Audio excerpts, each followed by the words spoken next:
It's not very traditional way to have a paper in me, and I really loved the previous speaker the visualization, but I choose to not take any visuals. Trying to use an old-fashioned way to deliver my message. What I'm saying here, it's a public service broadcasting is doing well, and then it was a moment of silence, and then comes Nordic countries. How it's in Baltics? How is your health rate and blood pressure? And was better than some years ago, but still a long way to Baltics. It's in this kind of correctness in political press releases. It said situation is stable. We are not dead yet. But with other examples, if Wikipedia provides the correct information, then first digital camera actually was invited in Kodak. So how good things go so wrong, we can say. There are many examples when people have made the wrong decisions and they have regretted. My question is that have we done wrong decisions and should we regret it? And I will go to the analysis of European media policy in the first stage. But before that, I will ask a question where I'm asking in a first class in September when the new students are coming in, and I'm trying to have some kind of understanding what they're doing in media and how often they're using. Now we know that people in average at least 150 times are switching on the smartphones and trying to show. But my question to you, and you are not the right audience to ask, but to be honest, let's say, raise your hand who looked into your smartphone before you went to toilet today in the morning. Okay, still quite networking. Yeah, this is something which never happened. 10 years ago I started the question the students who had read a newspaper, I mean the paper newspaper. I don't ask the question anymore, it doesn't make any sense. I cannot, let's check it. Who did read paper newspaper today morning? Okay, 3 of you, 4, okay. Still less than communication over the handset. But now trying to be serious. Attention economy, what we're dealing with, was introduced in mid-80s already. And this was a theory about the media, and it was not so flying in the moment, but now we are coming back to this moment and we are trying to get attention of the audiences. That's for sure. And what we're also facing are the waves, the different waves which are coming bigger and bigger like tsunami. A couple of these were already presented in previous speech. We have seen change in the time usage, shifting the time. Now we can be flexible when we would like to be inside media or to provide something for media. The technology, of course, it has done a tremendous change, and also business models. And most importantly is a huge change has happened in and with the audiences. And the change has happened also in media policy. So now I'm going to the boring part, and I'm trying to read it and still to be communicating, engaging you. But let's see how it works out. Discussion about the future lacks actually understanding of the past and the present. We don't clearly identify from where we came and where we are now. And these findings should be commonly understood and accepted by all stakeholders, means politicians, audiences, and of course by public service broadcasters ourselves. The situation where all three are from the same position doesn't appear too often. Why so? What are the main contradictions and challenges? I'll start from analysis of our recent history and European policy impact. To be part of European Union, of course, is a great honor and great advantage to all Baltic countries. I don't have any doubt that we have gained a lot. much more than in time when we belonged to the other nations union. But still, there are some questions. One of them is European media policy and its impact on public service broadcasting development. In my academic research, I have written a couple of articles about this issue, and I tried to summarize the main findings in this area. Simplified approach towards European media policy can be described from two angles. In one hand, the role of EU media policy is to secure media systems to promote pluralism, democracy, social cohesion and freedom of expression. On the other hand, the commercial interest of private broadcasters, stakeholders and common market regulation must be guaranteed. It's a question about balanced coexistence of public service broadcasting and commercial broadcasting and telecommunication and internet service providers. The last two of them have came to this game just recently. EU media policy doesn't consider the difference of historical, political, cultural and economic backgrounds in Eastern and cultural and Central European countries when comparing them to Western Europe. Furthermore, EU media policy also does not account for specific needs of culturally more fragile and vulnerable small countries which possess fewer resources. The political administrative system sees economy, including media economy, foremost as a liberal and needing as little regulation as possible. From this aspect, the public service media is treated similarly to any other industry, like the shoe industry, car industry, what else. At the same time, regulation is necessary to guarantee the public service media activities. The defending of public service purposes and tasks has been given to sole competency of nation states. EU will not draw any guidance that would specify the financial support towards public service broadcasting, or what would be compulsory for the nation state legislation for that. On the EU level, there are no tools or mechanisms dictating minimum public service quantity or quality level of member states. Member states should guarantee for the citizens. Analysis of European countries' audience data shows that this model has worked quite well for the Western member states, but not so well for the new members. It was said that money is not important, and the political framework is not important. They are. Without these, the rest cannot come. Without money, there will be no public service.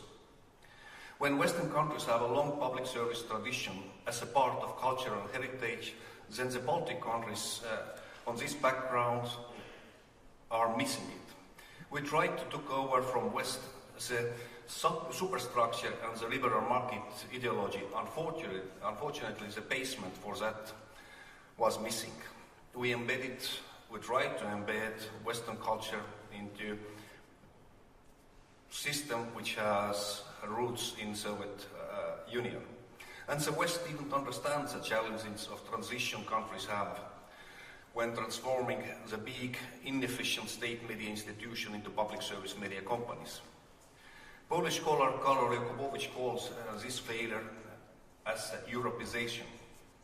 And that's the reason why we can see the huge difference between audience shares of Nordic countries and the Baltic countries. We are still in the same European Union, but the result of the same media policy is contradictory.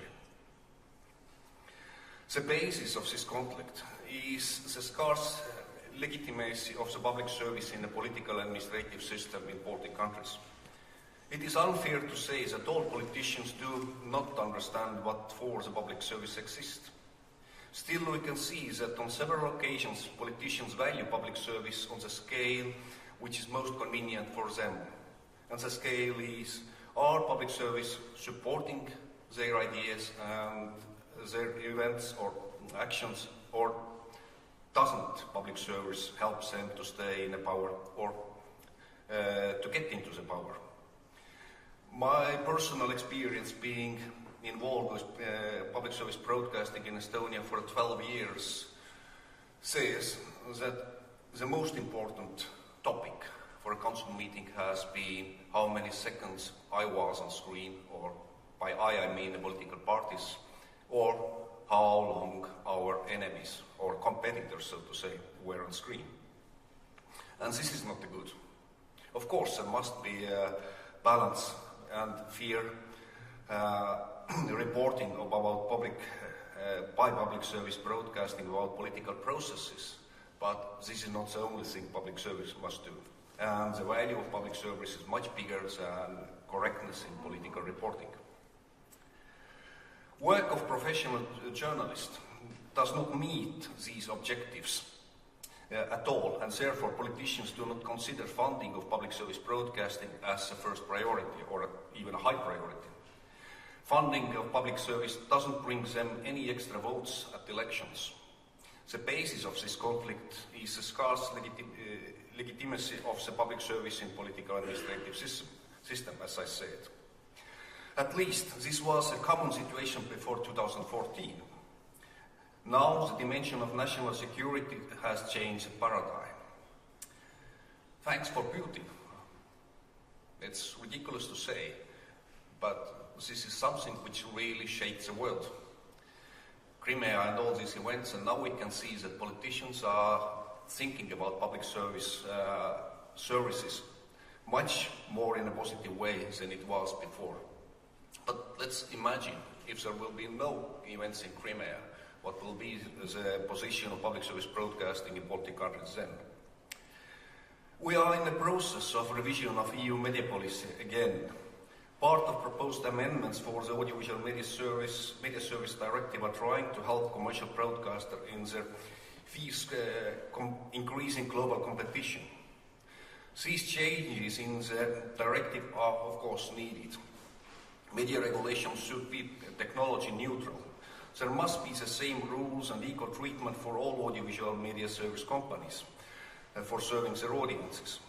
Internet portals and TV stations are competing for the same audiences, for the same attention. If there is audiovisual content present, then the rules should be exactly the same for everybody. It must be taken into account that only market-driven regulation, meaning securing profitability of commercial broadcasters, has its own risk. Liberalization of advertising rules and product placement drives towards the possible threat of blurring borders of factual reporting and content marketing. Borders of fiction and non-fiction are disappearing. Today we are facing the issue of fake news, but we also must admit there are already signs that news and factual content is influenced by commercial interest. At least this is the case for Estonian broadcasters. In a couple of occasions, these kind of attempts have been figured out. From the economic point of view, amendments of the directive are needed. These are crucial for commercial companies, but what about public service? Especially for those who don't have advertising revenues, as our companies do. Advertising is important, especially when sports events or rights for sports events are discussed. We have seen that rights which belong to EBU, and there was no even thought about that somebody else would have these for Olympic Games, for Football World Championships and so on, have gone over to commercial broadcasters. Should we care?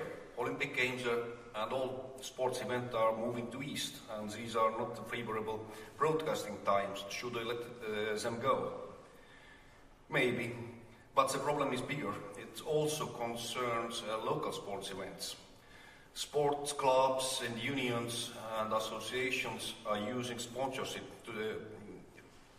for their activities. Public service broadcasting doesn't have this possibility to offer extra minutes, or at least they have a very limited possibility for that, and therefore the competition power with commercial broadcaster is much lower. And this we can see from programming and from the audience.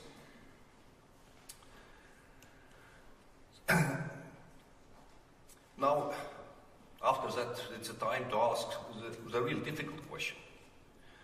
Does the need for public service media exist at all? It has been asked many, many times. starting from the 80s actually. But now the time has more importance than ever. Maybe emerging markets will entertain, inform and educate all. Commercial broadcasters are good entertainers.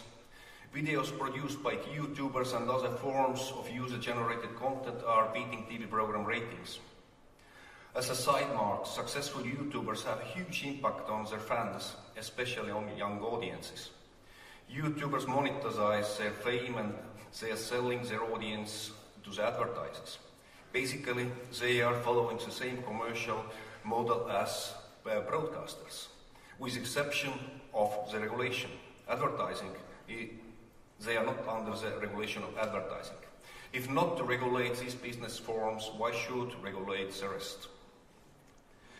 Coming back to the critics of Sir Raid's public service concept, to entertain, to inform, to educate. Yes, there is a lot of entertainment in the media, and I am not saying that life itself is always entertaining. In the network society, there is information overload. Multiple sources of all kinds of information on all technological platforms are part of our daily lives. The same is with education. Possibilities for lifelong learning are available for everyone, free of charge. The technical argument aspect, need for nationwide coverage and scarcity of spectrum are not relevant anymore. What about enhancement of democracy, pluralism? Social media and other ways of communication are providing excellent platform for changing the ideas. Jürgen Habermas's theory of public sphere has great chance to flourish. At the same time, more social scientists with deep concern describe negative extremist trends in societies. Social media should be a part of public sphere, but instead extreme groups and ideas are emerging there. Echo chamber effects are killing public debates. Already in 1999, Chilton argues whether democracy requires a public or a set of publics, a public sphere or separate public sphericals. It can be so, but these sphericals must also have a space or higher sphere where to communicate. Otherwise, there will be isolated islands of different groups in the society, as we can see in the Facebook groups, closed groups, extremists, which are quite popular, unfortunately.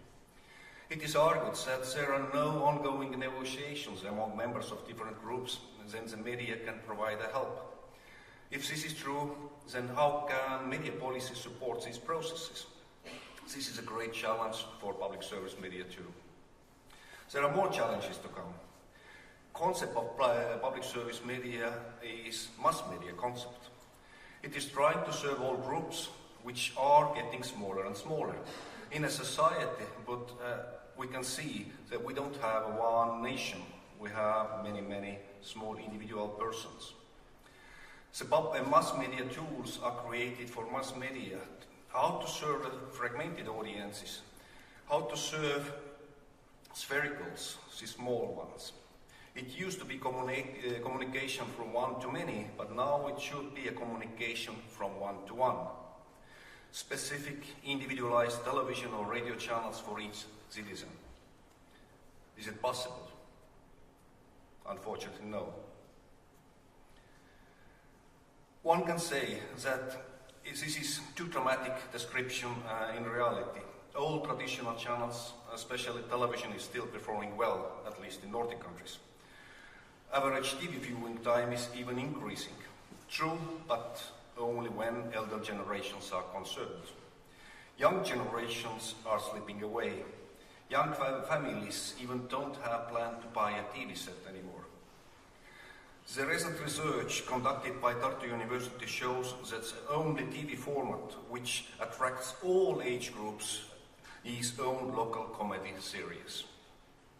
As said, commercial broadcasters are good entertainers. How about public service broadcasting? There are many who say that public service shouldn't entertain at all. This market is filled by commercial providers. But if there is no entertainment, then how to attract youngsters? And too much commercialization has its drawback. Albert Alster and Curran, in their academic article, A Cross-National Comparison of Media System and Political Information Environment, argued that flow of political information through TV varies according to the degree of commercialization. The flow of news and current affairs is lowest in the most commercially oriented television systems and among the commercial TV channels. The author's data do not suggest a convergence towards a liberal system when it comes to the political information environment on television. What strikes authors is how strongly resistant some European countries have been to subordinating the needs of democracy to profit-making. To balance entertainment by biased commercial media, public service should have strong and interesting own production also in other genres. For example, local high-quality drama, youth and children's shows, and of course white news and investigative journalist programs. But these are even more costly than entertainment.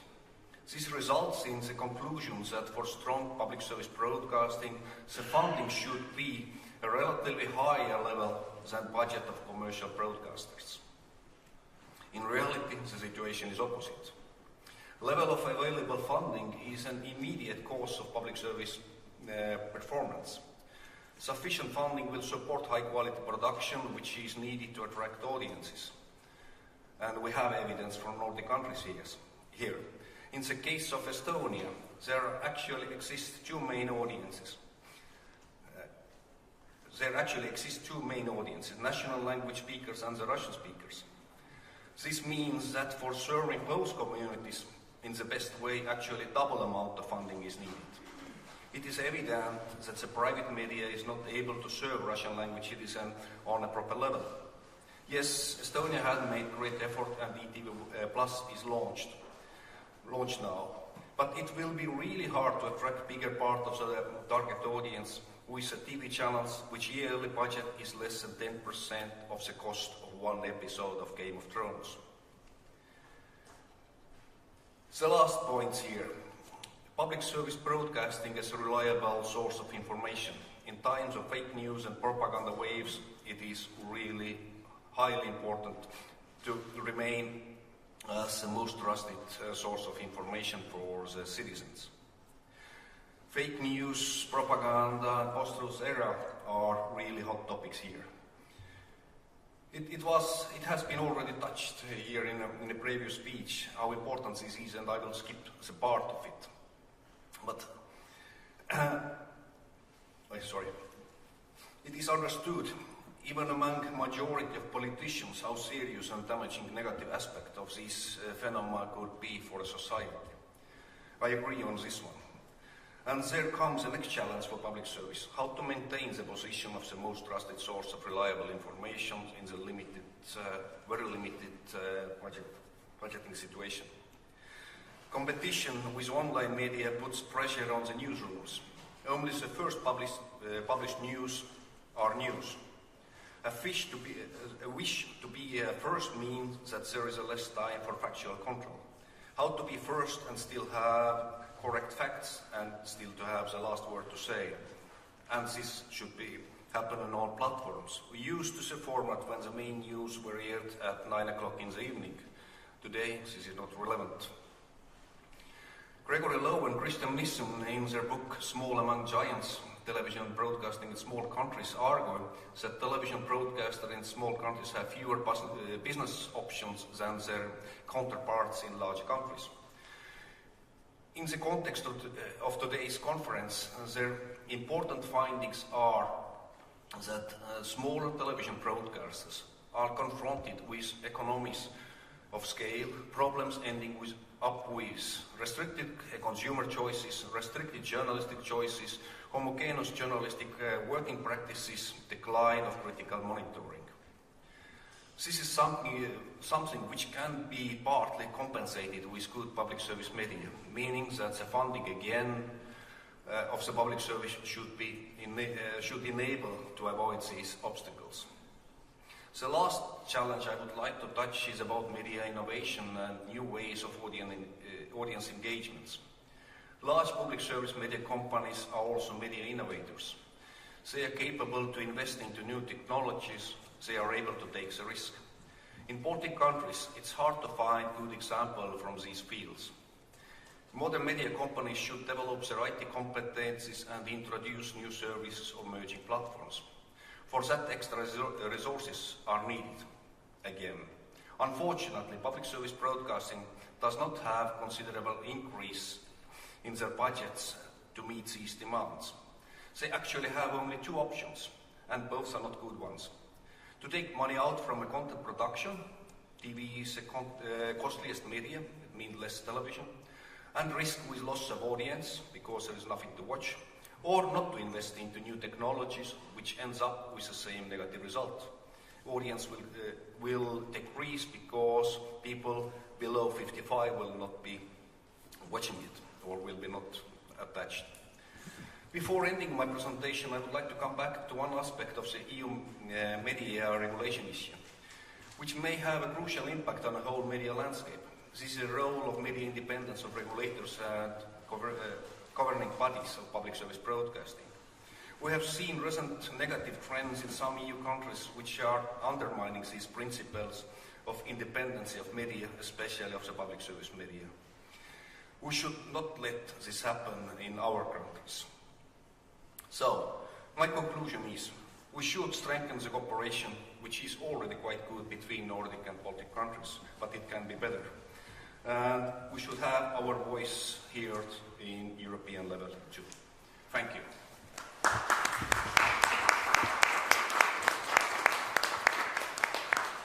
And I apologize. This is most terrifying to read something. Oh, it was good. Thank you very much about your insight on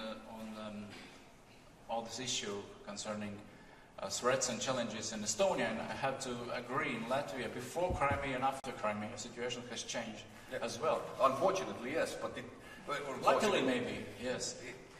Should we expect for our next strategy to get more support for public service broadcasting? Friends, colleagues, do you have any questions? We have a time for questions, remarks. Yes, Rita, please. I give you a mic. Oh, okay, good, thank you. Yes, and we should be using mics so that the translators can hear us. On that topic, pre-Crimea and post-Crimea, you said thank you, Putin, for more attention to public service broadcasting.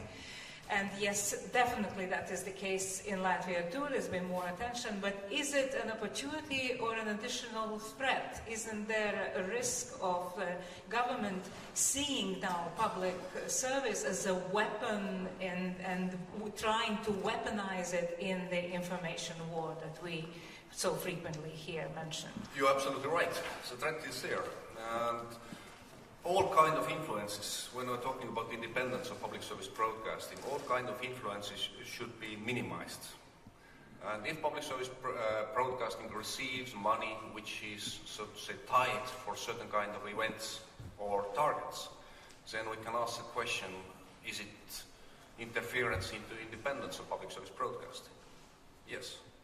And this is really important question and a daily question for all journalists. If they are working for something, are they doing this because government has funded them, or are there other reasons? But just to say, I really don't like to have this understanding that everything is well now in Baltic countries thanks to Putin. We have seen that also Brexit and elections in US have got a lot of attention about media. And maybe there are some other triggers which are forcing us to rethink the position of public service broadcasting, even in the United States. More question, please? Yes. Here comes the mic. I'd like to ask a question about diminishing audiences and more segmenting audiences due to the impact of social media that you mentioned, these smaller and smaller public spheres and communication one-to-one. Provocative question, maybe it's just social media are coming and offering to people but they intrinsically need to communicate in a smaller spheres, like they did before industrialization, communication, and everything, when there were no exchange of information. From your research on the audiences, is there a demand for plurality, different opinions, and are there ways to deal with it and to provide objective information in the social media? This survey or research I mentioned, which was conducted by University of Tartu, actually brings up one terrifying moment, and this is about, it was a research extremist Facebook groups, and it was quantitative and qualitative analysis of the extremist group with 5,000 participants. They made, researchers made interviews with the people and also analyzed the text published on the wall. And the terrifying finding from this was that these people believed that everything which is inside of their bubble is the absolute truth. And they were really, really restrictive towards any kind of interference to their discussions. If researchers tried to ask them questions which were not convenient for them, they were thrown out from the group. And if we will see these kind of isolations of extreme ideas, it's really, really tough. And therefore, again, how to improve public service broadcasting performance in a way that information from outside will get into these groups. That's the challenge. Living in informational bubbles, it's a challenge. Yes. Next question, please.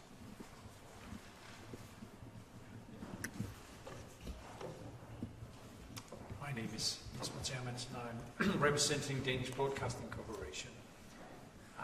If I understood you correctly, you were saying that there was an increased political interest after 2014 in public service in Estonia. My question is that interest reflected in the audience as well, or is it only an increased interest at the political level, and what are the causes for that? The causes of that is that now we have ETV Plus, an extra television channel targeting a Russian-speaking audience. This is a direct outcome of increase of political interests. And what does it mean for the audience? There is a positive news is that actually Russian speakers are watching ETV Plus. Before that there was doubts about how it's possible to compete with Russian television channels, and some people said this is not possible at all. Today we can have hard evidence that still the local program is interest for local communities. Thank you. And we have a head of ETV Plus here, and if you have to say something now or on a panel discussion, either remark. If not, if you have any other question? I don't know, maybe Darja can elaborate on this feeling. Does she feel a political pressure on her content or not? I know this is a provocative question, but I will take it back. So we're asking Darja for some remarks now. She's not here. Oh, she's not here. Ah, there you are. You are behind. Yeah. Hiding behind some. May I introduce the head of ETV Plus, Jõesaar. Hello everyone. Hello. Nice to see you, nice to meet you. And coming back to the question, if ETV Plus feel any kind of political interest, yes, sure, it's a lot of political interest about ETV Plus. Not only internationally, but internally as well. When we entered the market, the situation was that it is already divided. After the gaining the independence of Estonia, it was a big process, very quite long-term process of dividing the market and turning the way to the Russian-speaking population of Estonia. I will just remind, it's 300,000 people who live in Estonia. The whole population of Estonia is 1 million and 300,000 inhabitants. So it's quite a big part, and for sure it's a big interest for the private entities as TV channels and advertisement market As well, it's a big interest for the political parties actually to get the voices of that population. Nevertheless, that it could be divided in three parts. We have Estonian citizens, we have people without any citizenship, and we have also Russian citizens living in Estonia. So yes, this particular target group is a big interest for the different parties. Commercial, political, and it was quite natural that at that period of time, it was 2 years ago when we entered the market, it was already divided between the different advertisement market participants, key players, as well political key players on the internal political market, like Central Party and other parties, and as well internationally. So we have the Kremlin interest as well there in the play. So it was quite controversial, quite a lot controversial interests, and ETV Plus was stating that we will step out from this political game, from this advertisement market game, so we will deal with poor journalism. So much in as comment for the political pressure. Thank you. And next will come. Any other question? We have place for one more, 2 questions, a couple of questions. No more? Yes, please. Well, I was actually, sorry. So, thank you very much, Andres. No, I was addressing your beautiful self. Andres, I was thinking, because you talk about the 3 Baltic states as a sort of a unity of public service development, but can you, from your knowledge and this Estonian perspective, maybe say a little bit about the differences between if there are any, between the 3 countries? There are differences. Each country has its specific angle how to treat public service broadcasting, and we have seen that there. I'm not saying that Lithuania, Latvia, or Estonia would eat better before better or so on, but we have seen that the level of funding, for example, during the last decades has been different. And also, we have seen how often heads of television or radio have changed. This is also quite kind of mark about turbulence around public service broadcasting. Who is the winner? Changing heads of... No, I will... This is not important in a moment. The question was, are there differences? The answer is yes, there are differences. Okay, thank you. Thank you very much. And actually, independence of public service broadcasting companies is the topic of the next panel.